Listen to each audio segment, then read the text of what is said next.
साथियों, आज राष्ट्रीय घुमंतू जनजाति मोर्चा का राष्ट्रीय अधिवेशन हो रहा है।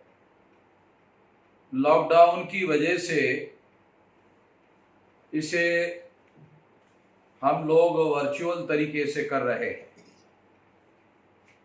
इस देश में जो शासक जातियां है, उन लोगों के पास देश की सत्ता है और उनके पास सैटेलाइट चैनल है, तो उनकी आवाज़ डेली लोगों तक पहुंच रही है। मगर हम मूल निवासियों की आवाज़ लोगों तक पहुंचाने के लिए लॉकडाउन के दौरान पाबंदी लगा दी गई है और इस वजह से उन्होंने शायद ये सोचा होगा कि हमारी आवाज़ इस समय में लोगों तक नहीं पहुंचेगी और इनका जो खड़ा हुआ आंदोलन है ये ठप हो जाएगा, खत्म हो जाएगा। इसलिए हम लोगों ने ये निर्णय किया कि जो डिजिटल टेक्नोलॉजी है, उस डिजिटल टेक्नोलॉजी का उपयोग करते हुए हम लोग हमारा राष्ट्रीय स्तर का वर्चुअल अधिवेशन लगाएंगे। कई राज्यों के राज्य स्तरीय अधिवेशन बामसेफ के हो चुके हैं और अब राष्ट्रीय घुमंतू जनजाति मोर्चा का राष्ट्रीय अधिवेशन हो रहा है। और इस तरह से ये जो अधिवेशन हो रहा है, इस अधिवेशन के द्वारा हमने अपनी आवाज़ अपने अवाम तक, अपने लोगों तक पहुंचाने का कार्यक्रम जारी रखा है और हमारा दुश्मन ऐसा करने में, हमारी आवाज़ ना पहुंचने देने में उनको हमने विफल कर दिया है और अपनी आवाज़ लोगों तक पहुंचाने में हम लोग कामयाब है।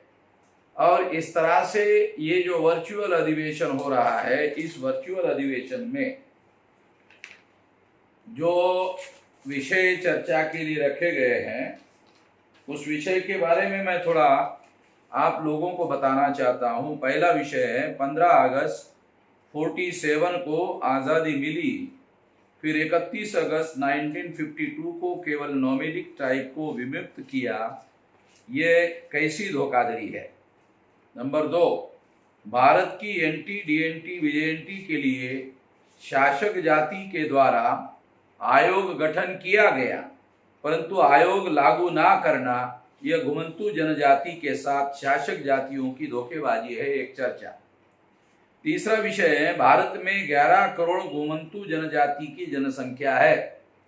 केंद्र और राज्य में राजकीय, प्रशासकीय, मीडिया और न्यायालय में जनसंख्या के आधार पर प्रतिनिधित्व नहीं है।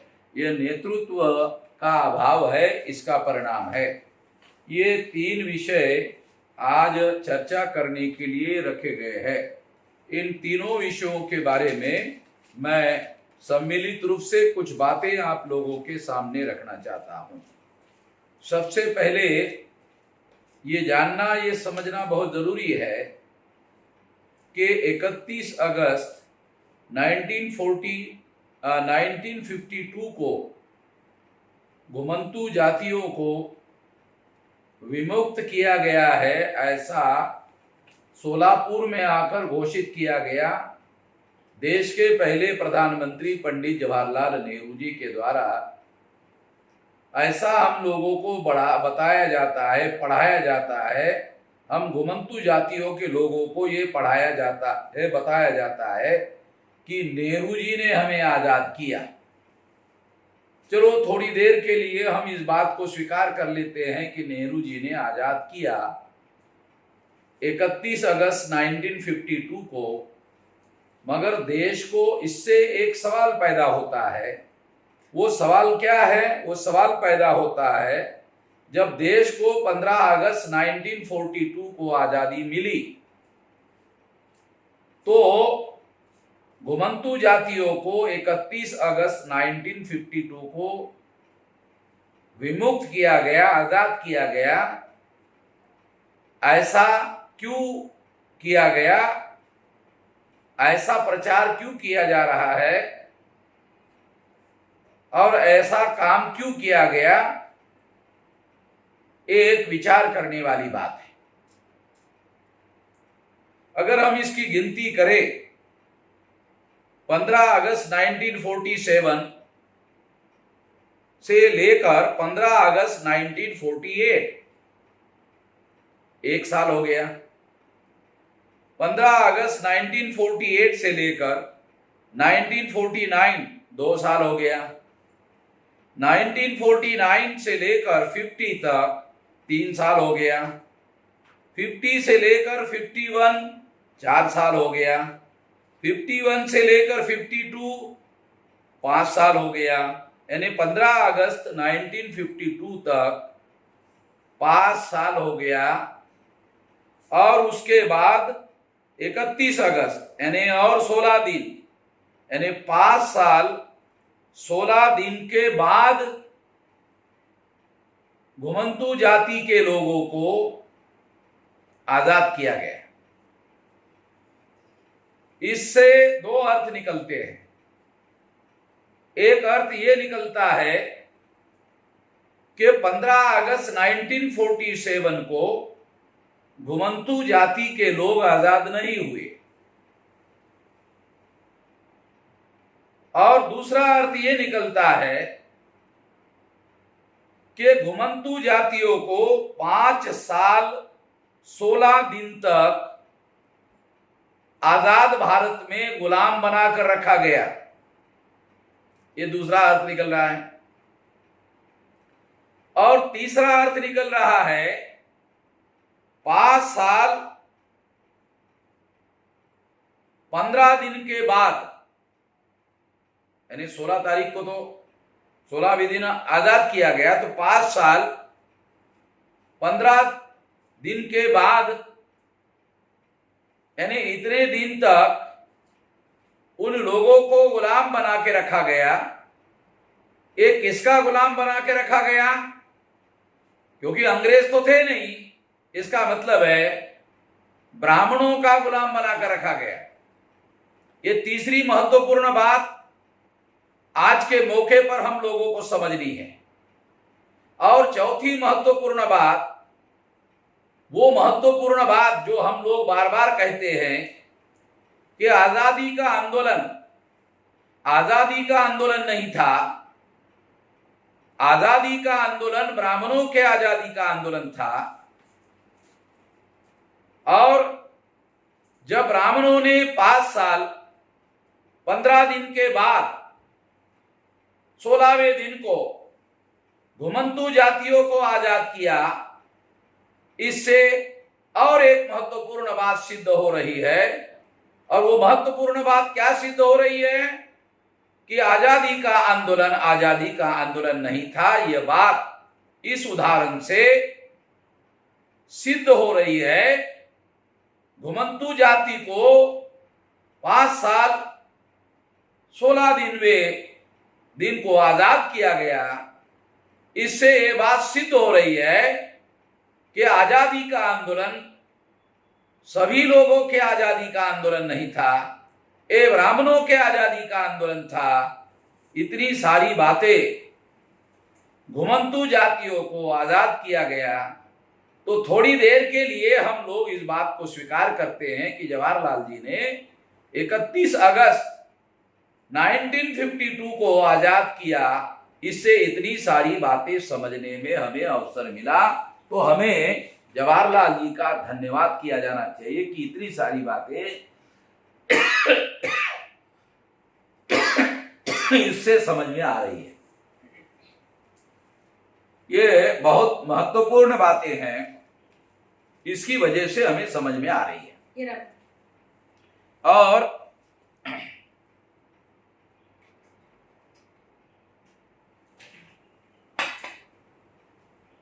साथियों, उसके बाद मैं दूसरी महत्वपूर्ण बात बताना चाहता हूं कि आजादी का आंदोलन नहीं था। यह बात इससे ज्यादा बड़े पैमाने पर स्पष्ट हो रही है और समझने में आ रही है। अब घुमंतू जातियों के लोगों को आजादी के दिन 15 अगस्त को आजाद नहीं किया गया,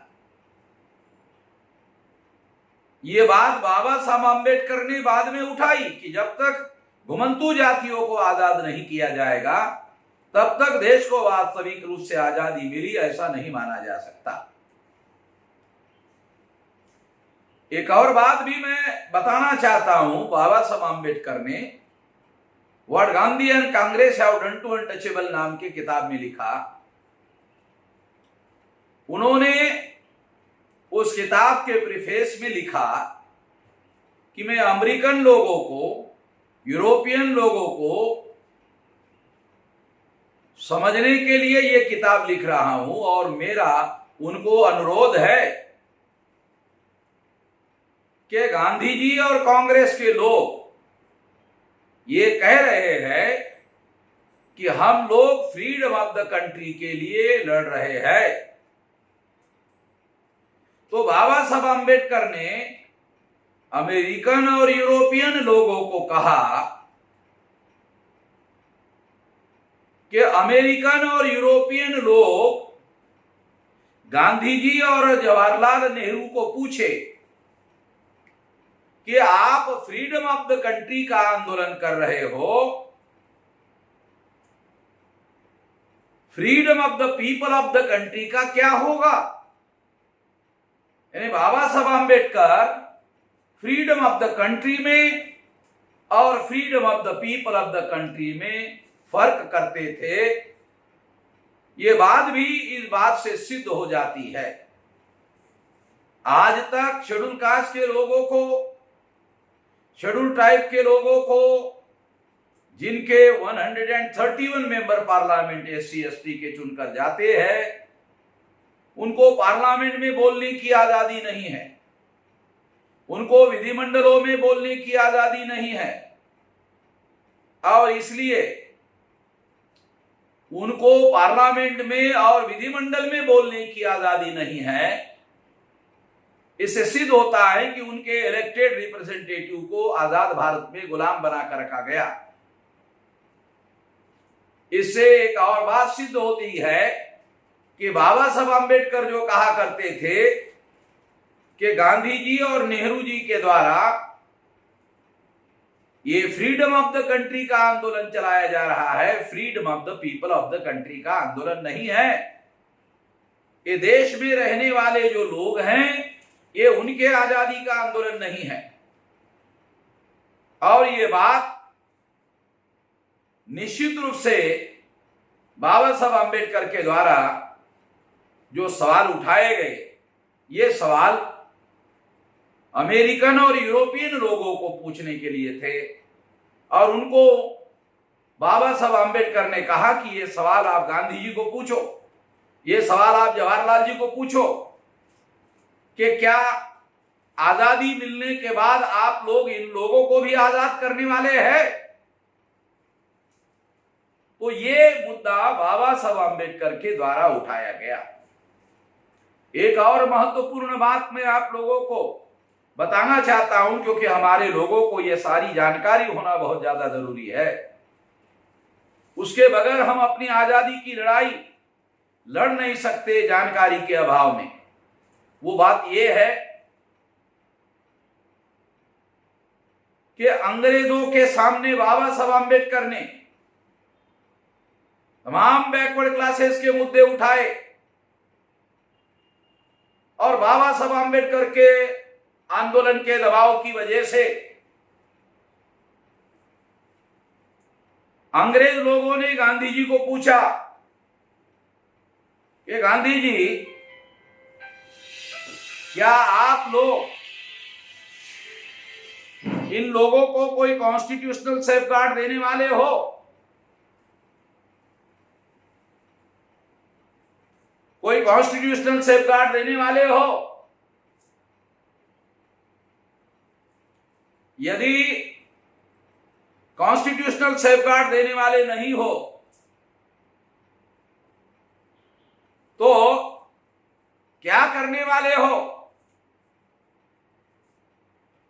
जब ये सवाल गांधी जी को पूछे गए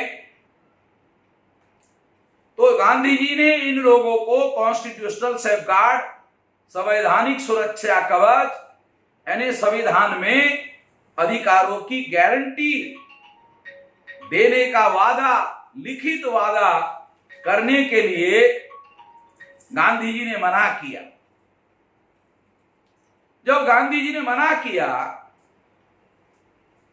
तब बाबा साहब अम्बेडकर ने अंग्रेजों को कहा कि आप लोग भारत छोड़कर जाने के पहले इस देश में संविधान लागू करके जाए। आपके निगरानी और नियंत्रण में संविधान होना चाहिए और उसमें सभी लोगों को बराबरी के अधिकार होने चाहिए। जब बाबा साहब अम्बेडकर ने यह मामला अंग्रेजों के सामने उठाया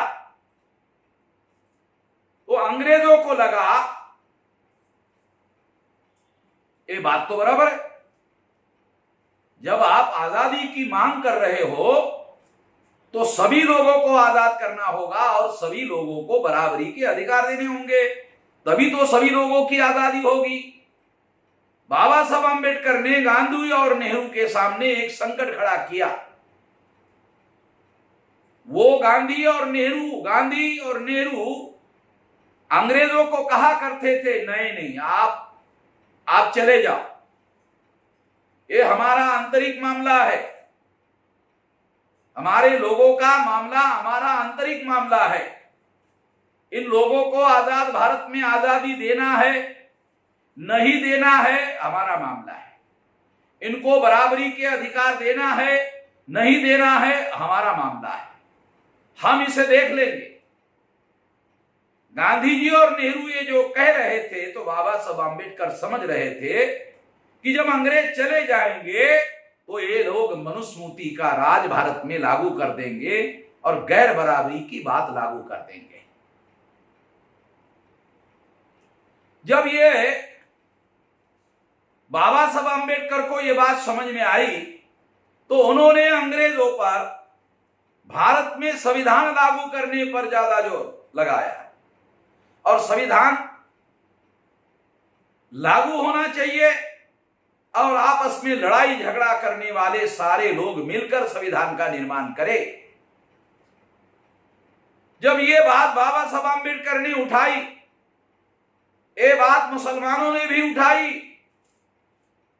तो अंग्रेजों को इस बात को स्वीकार करना पड़ा और इसकी वजह से संविधान सभा के लिए चुनाव हुआ। संविधान सभा के लिए चुनाव अंग्रेजों के निगरानी में हुआ और अंग्रेज के निगरानी और नियंत्रण में यह चुनाव हुआ और इस तरह से संविधान सभा का गठन हुआ और बाबा साहब अम्बेडकर बंगाल से संविधान सभा पर चुनकर गए। जब बाबा साहब अम्बेडकर संविधान सभा पर चुनकर गए तो गांधी जी को लगा कि अब इनको बराबरी के अधिकार हर हालत में अम्बेडकर की वजह से देने पड़ेंगे। अगर ये संविधान सभा में इनका कोई भी प्रतिनिधि अगर नहीं होता तो हम लोग ऐसा कर लेते थे। इसलिए जब ये लड़ाई जारी रही तो इस लड़ाई की वजह से शेड्यूल कास्ट और शेड्यूल ट्राइब के लोगों को सेपरेट इलेक्टेड दिया जा सकता है। मुसलमान इसका समर्थन कर रहे हैं, अंग्रेज भी इसका समर्थन कर रहे हैं, बाबा साहब अम्बेडकर का आंदोलन भी इसका समर्थन कर रहा है। तो गांधी जी और कांग्रेस को लगा कि हम लोग केवल अकेले हैं तो आजाद भारत में इनको सेपरेट इलेक्टेड देना पड़ेगा और सेपरेट इलेक्टेड के तहत अगर 22.5% शेड्यूल कास्ट और शेड्यूल ट्राइब के लोग चुनकर जाते हैं तो कांग्रेस अकेले बल पर सेंट्रल में गवर्नमेंट नहीं बना सकेगी। जब सेंट्रल में अकेले गवर्नमेंट नहीं बना सकेगी तो सेंट्रल में ब्राह्मणों की सरकार नहीं आएगी, ब्राह्मणों का वर्चस्व नहीं होगा। इस बात को ध्यान में रखते हुए गांधी जी ने भारत के टुकड़े करने की योजना बनाई और टुकड़े करने की योजना अंग्रेजों को स्वीकार की और अंग्रेजों को शर्त रखा कि आपकी टुकड़े करने की योजना हम स्वीकार करते हैं, मगर अनुसूचित जाति और जनजाति के लोगों को आजाद भारत में सेपरेट लोकेट नहीं देना होगा। अंग्रेजों ने इस बात को स्वीकार किया क्योंकि अंग्रेजों की एक बात गांधी जी ने स्वीकार की, नेहरू ने स्वीकार की कि भारत का विभाजन होगा। तो गांधी जी ने योजना बनाई विभाजन में जो सेपरेट लोकेट का समर्थन करने वाले मुसलमान हैं वो पाकिस्तान चले जाएंगे और अंग्रेज की शर्त हमने स्वीकार की। इसलिए अंग्रेज शेड्यूल कास्ट शेड्यूल ट्राइब को सेपरेट लोकेट की बात नहीं करेंगे। उनको आजाद भारत में हम लोग गुलाम बनाए रखने में कामयाब हो जाएंगे। इस षड्यंत्र के तहत भारत का विभाजन किया गया और फिर बाबा साहब आंबेडकर ने ऐसे किसी संविधान को मान्यता देने के लिए इनकार कर दिया। जब इनकार कर दिया तो इंटरनेशनल प्रेशर बढ़ा, अमेरिका का प्रेशर बढ़ा, यूरोप का प्रेशर बढ़ा कि आप लोग इन लोगों को आजादी नहीं दे रहे हैं। इसकी वजह से ट्रांसफर ऑफ पावर में बहुत सारा अवरोध खड़ा हो गया और इससे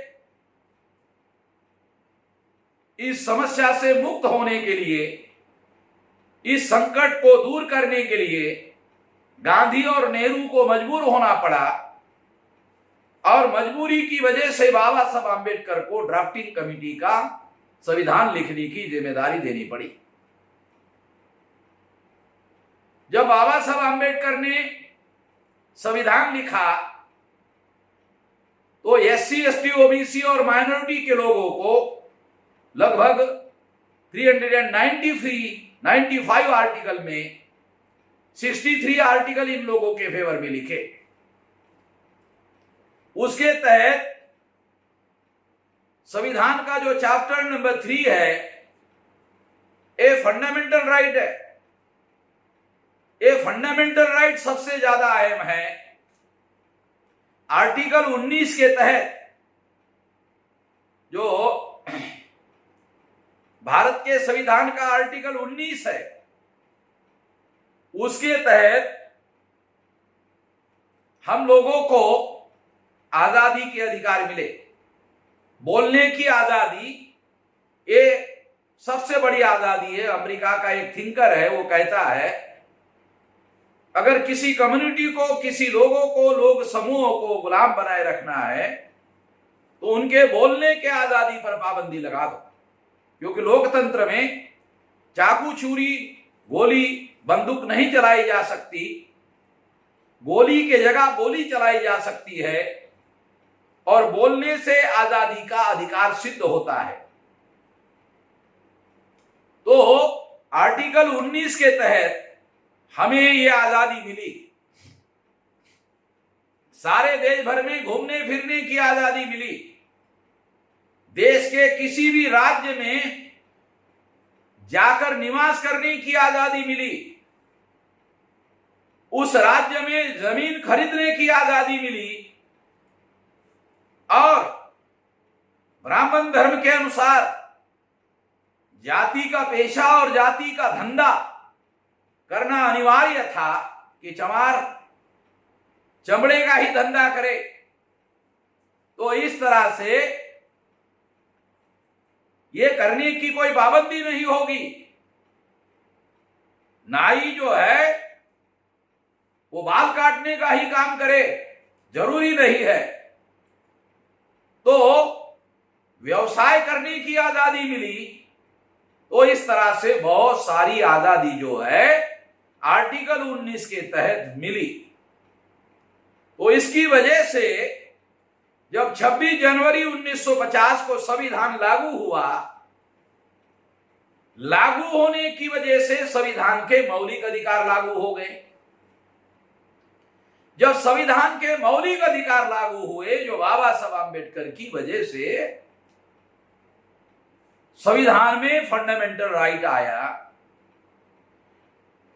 फंडामेंटल राइट की वजह से ही इक्वेलिटी बिफोर लॉ आया, राइट टू लीव का अधिकार आया। ये सारे अधिकार फंडामेंटल राइट के आधार पर आए। इन फंडामेंटल राइट्स के आधार पर हम लोग आजाद हुए। 15 अगस्त 47 की वजह से ब्राह्मण आजाद हो गए। उस समय हमको कोई अधिकार नहीं था। 26 जनवरी 1950 को संविधान लागू हुआ और हम लोगों को अधिकार लागू हुए। SC, ST, NT, DNT, VJNT, MBC, OBC, minority, सभी प्रकार की माइनॉरिटी, इन सभी लोगों को आजादी मिली। फंडामेंटल राइट की वजह से आजादी मिली। और जब यह आजादी मिली, जवाहरलाल नेहरू प्रधानमंत्री थे। इस आजादी की वजह से जवाहरलाल नेहरू मजबूर हो गए 31 अगस्त 1952 को इन घुमंतू जातियों को आजाद करने के लिए मजबूर हो गए। मजबूरी में उन्होंने 5 साल 15 दिन के बाद इनको आजाद किया। आजाद करने के बाद उसकी जिम्मेदारी लेने से इनकार कर दिया। फिर धोखाधड़ी की। धोखाधड़ी क्या है कि उनको आजाद कर दिया। आजाद करने के बाद उनकी किसी प्रकार की कोई जिम्मेदारी नहीं ली। उनको अंग्रेजों ने आइडेंटिफाई किया था, चाहे किसी भी कारण की वजह से हो, 197 जातियों को आइडेंटिफाई किया। तो आजाद भारत में इनको जवाहरलाल नेहरू के द्वारा मान्यता देना चाहिए था और मान्यता देकर उसके आधार पर, जैसे शेड्यूल कास्ट और शेड्यूल ट्राइब को उनके जाति और ट्राइब्स के आधार पर मान्यता दी, तो उसी तरह से इनको भी एक जैसे अधिकार दिए जाने चाहिए थे। और अगर ऐसा किया जाता तो ये लोग नेशनल स्ट्रीम में आते और इन लोगों को जो भारत की राज्य व्यवस्था है उसमें उनको रिकॉग्नाइजेशन मिलता। आजादी मिली, रिकॉग्नाइजेशन नहीं मिला। रिकॉग्नाइजेशन ना मिलने से राइट नहीं मिला। राइट ना मिलने की वजह से उसका अमल नहीं हुआ। उसका अमल ना होने की वजह से जवाहरलाल नेहरू ने इन सभी लोगों को हवा में छोड़ दिया। जिम्मेदारी लेने के बजाय उनको हवा में छोड़ दिया। इस तरह से धोखाधड़ी जवाहरलाल नेहरू के द्वारा, कांग्रेस के द्वारा इन लोगों के साथ की। इसे हम लोगों को सही तरीके से समझने की जरूरत है। बहुत ज्यादा समझने की जरूरत है। तो इस तरह से जब इनको ऐसे ही छोड़ दिया तो दूसरी एक बात आई कि इनके ऊपर जो क्रिमिनल ट्राइब्स के ठप्पे लगे हुए हैं, इन ठप्पों को भी आजाद करना जरूरी था। तो हैबिचुअल ऑफेंडर्स एक्ट बनाया कि ये जन्मजात अपराधी लोग नहीं हैं। अपराध करने की लगातार हजारों साल की वजह से इनको आदत पड़ी है, ये केवल हैबिट है। अगर अपराध करने की आदत पड़ी हुई है तो इनको अगर दूसरा माहौल दिया जाए, इनको पढ़ाई लिखने का अधिकार दिया जाए और इनको शासन प्रशासन में रिप्रेजेंटेशन दिया जाए, जो चोरी करने वाले लोग हैं तो वो चोर पकड़ने वाले भी अगर पुलिस वाले बना दिए जाए तो पकड़ने का काम कर सकते हैं, आदतें बदल सकती है। तो हैबिचुअल ऑफेंडर्स एक्ट बनाकर इनको उसमें राहत देने का काम किया गया और ये काम बाबा साहब आम्बेडकर के प्रयास की वजह से ये सफलता मिली, ये दिखाई देता है। मगर एक बात हम लोगों को समझने की और जानने की है, वो बहुत ज्यादा है, वो बहुत महत्वपूर्ण बात है। वो महत्वपूर्ण बात भी हम लोगों को समझना होगा कि ये जो हमारी जो समस्या है, वो हमारी समस्या हमारे लोगों को पॉलिटिकल पावर में हिस्सेदारी ना होने की वजह से है। देश को आजादी मिल गई, शेड्यूल कास्ट शेड्यूल ट्राइब के एमएलए एमपी चुनकर जाते हैं, मगर उनकी भी किसी समस्या का समाधान नहीं होता क्योंकि उनको भी गुलाम बना कर रखा गया है। इस वजह से पॉलिटिकल पावर में हमारी लोगों की हिस्सेदारी नहीं है। ये हिस्सेदारी ना होना इस बात का सबूत है कि देश में ब्राह्मण राज स्थापित किया जा चुका है। ब्राह्मण राज जब तक रहेगा तब तक इस देश में संविधान ने जो मौलिक अधिकार दिए हैं वो मौलिक अधिकार अमल नहीं हो सकते, क्योंकि ब्राह्मण राज रहेगा, ब्राह्मण सबसे ऊपर रहेगा, सबके सर पर रहेगा, तो सबके सर पर रहेगा तो उसका जो स्पिरिट है, स्पिरिट ऑफ इनइक्वालिटी, असमानता की जो उनके अंदर भावना कूट कूट कर भरी है, वो भावना सारी शासन व्यवस्था में आ जाएगी और आ गई ब्राह्मण राज की वजह से। क्योंकि जैसा ऊपर में बैठे हुए आदमी का विचार होता है वैसे ही वो नीचे परकोलेट होता है। Tree dry from the top and not from the bottom, कि जो झाड़ होता है ऊपर से नीचे की तरफ सूखता हुआ आता है, नीचे से ऊपर तक नहीं सूखता। The tree dry from the top, ऊपर से सूखते हुए नीचे आती है। उसी तरह से ऊपर जो बैठा हुआ है, ब्राह्मण राज है तो ब्राह्मण बैठा है, ब्राह्मण का स्पिरिट क्या है? Spirit of inequality. तो वो इनइक्वालिटी से ही देश में राज चला रहा है, उसका ही स्पिरिट भारत में सारे जनता में, और इस वजह से वर्ण व्यवस्था लागू है, जाति व्यवस्था लागू है, अस्पृश्यता लागू है, आदिवासियों का सेग्रीगेशन है, घुमंतु जातियों का बहिष्कार जारी है, महिलाओं की दास्ता जारी है, शूद्रत्व ओबीसी के ऊपर थोपा गया है। ये सारी की सारी बातें भारत में लागू है क्योंकि ब्राह्मण राज है। संविधान इसके विरोध में है, मगर संविधान ने जो फंडामेंटल राइट दिया है वो फंडामेंटल राइट अमल में लाने के लिए एक भी कानून आजाद भारत में नहीं बनाया गया। केवल आर्टिकल 17 के अंदर, 17 के अंदर जो अस्पृश्यता से संबंधित मुद्दा है उसके आधार पर एट्रोसिटीज का एक्ट बना अमल करने के लिए, केवल एक बना। जितने हो फंडामेंटल राइट संविधान ने दिए उतने एक्ट बनने चाहिए थे, उतने सारे के सारे एक्ट बनने चाहिए थे। अगर एक्ट बनते तो पुलिस चौकी में बैठा हुआ जो इंस्पेक्टर है, पुलिस वाला है, तहसीलदार है, नायब तहसीलदार है, प्रशासन है, जुडिशियरी है, और सारे जगह बैठा हुई जो व्यवस्था है वो सारे लोगों को बंधन हो जाता कि उस कानून के तहत सारे के सारे फैसले करने बंधनकारक हो जाते। ऐसा कोई कानून लागू नहीं किया गया, केवल एट्रोसिटीज प्रिवेंशन एक्ट बनाया गया। बाकी फंडामेंटल राइट लागू करने के लिए एक भी एक्ट नहीं बनाया गया। रिजर्वेशन को अमल करने के लिए कोई रिजर्वेशन एक्ट नहीं है, केवल डिप्टी सेक्रेटरी का एग्जीक्यूटिव ऑर्डर है। इसलिए मैं ये बात कहना चाहता हूं, ये क्यों है? क्योंकि हमारे लोगों के पास पॉलिटिकल पावर नहीं है, और पॉलिटिकल पावर जो है वो जागृति के सिवा नहीं आता। पॉलिटिकल पावर पॉलिटिकल अवेयरनेस करनी होगी, पॉलिटिकल अवेयरनेस से जागृति आएगी, और वो जागृति कब होगी? तो उसके लिए लीडरशिप चाहिए, नेतृत्व चाहिए। नेतृत्व पे के बगैर ये नहीं हो सकता।